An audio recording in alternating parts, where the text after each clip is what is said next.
Nincs karácsony új izzósor nélkül, mert vagy tönkre megy a tavalyi fenyőfa dekoráció, vagy pedig a gyerkőc addig rágja a fülemet, amiben nem adom a derekamat egy új ledes, telefonról vezérelhető fenyőfa fényfüzérre, úgyhogy ezt fogom megmutatni a mai videóban nektek. Sziasztok, üdvözöllek benneteket ismét, ha pedig most találkozunk először, akkor szia, én Melinda vagyok, ételfotós, gasztroblogger, aki imádja a karácsonyi izzósorokat. Fotózások miatt legalább 2 tucat különböző karácsonyi izzósorom van itthon, de ugye ebből soha nem lehet elég, viszont ez az első olyan izzósor, amit most beszereztünk, ami telefonról vezérelhető, illetve bármilyen szint elő lehet belőle varázsolni.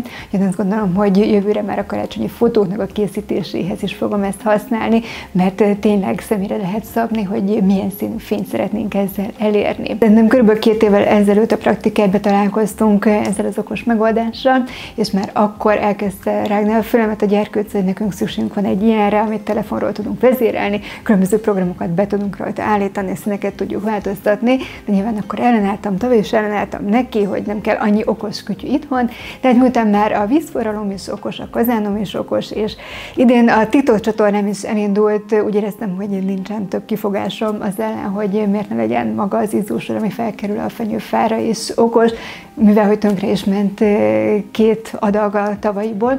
Szóval beszereztünk most egy ilyen új okos izzósort, úgyhogy ezt fogom most nektek megmutatni, hogyha ti is gondolkoztok ilyenbe, akkor hogy lehet ezt beüzemelni, illetve milyen program lehetőségek, milyen megoldások léteznek ezzel a ledes okos izzósorral kapcsolatban. A csomagolásban benne van szépen feltekerve a fényfüzér, illetve a trafó. Van egy manuális szabályozója is, amivel app nélkül is vezérelhető az izzósor. 2 gomb van rajta, az S gombbal 10 féle szín közül választhatunk, az F gombbal pedig az előre beállított 14 program közül választhatjuk ki. Viszont ezeket a programokat az appos vezérlésnél fogom megmutatni, mert személyre is lehet szabni, hogyha a telefonunkon keresztül irányítjuk.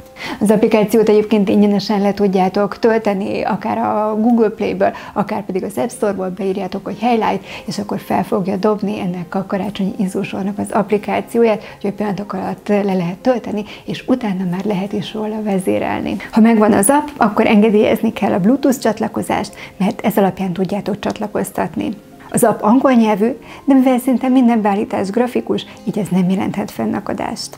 Ha a bal felső legördülő menüben kiválasztjuk a Device Install-t, azzal az eszköz csatlakozását tudjuk elindítani. Az applikáció egyébként több fényfüzért is tud működtetni, tehát egy appon belül többet is tudunk használni, vagy pedig grupot tudunk képezni belőle, így egyszerre tudjuk akár mondjuk 2-3 izzósort összehangoltan is működtetni. Miután kész a csatlakozás, jöhet a fényfüzér felrakása. Alulról indulunk, a csatlakozó ajzat felől, és spirál alakba körbe tekerjük fel a fára. Most pedig kezdődhet a játék! Középen a karácsonyfa mutatja, hogy éppen milyen módban világít az izzósor a fán, illetve itt mutatja majd a különböző programokat is. A kibekapcsoló gombbal értelemszerűen ki és be tudjuk kapcsolni a fényfüzért. Viszont van rá lehetőségünk, hogy beprogramozzuk, és azt mondjuk, hogy kapcsoljon be például délután 4-kor, és kapcsoljon ki este fél 11-kor.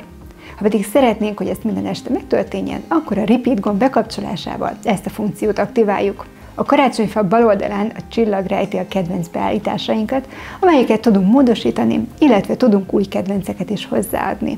Az alsó menüsoron pedig megtaláljuk a 14 különböző előre beállított programot.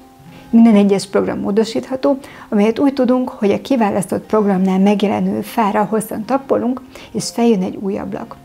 A középső Edit gombot, ha megnyomjuk, akkor ott a csúszkán tudjuk a program sebességét változtatni. Ha pedig hosszan megnyomjuk ezt a párbeszédablakot, akkor feljön egy új ablak, ahol a Color Editre tappolva módosíthatjuk a színeket, vagy akár plusz színeket is hozzáadhatunk az adott programhoz.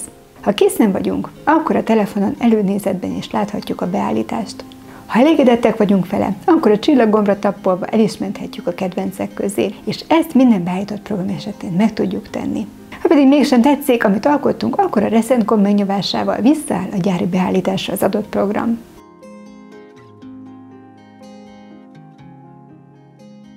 Ha nektek is megtetszett ez a Highlight okos fényfüzér, akkor a leírásban majd megtaláljátok hozzá a linket.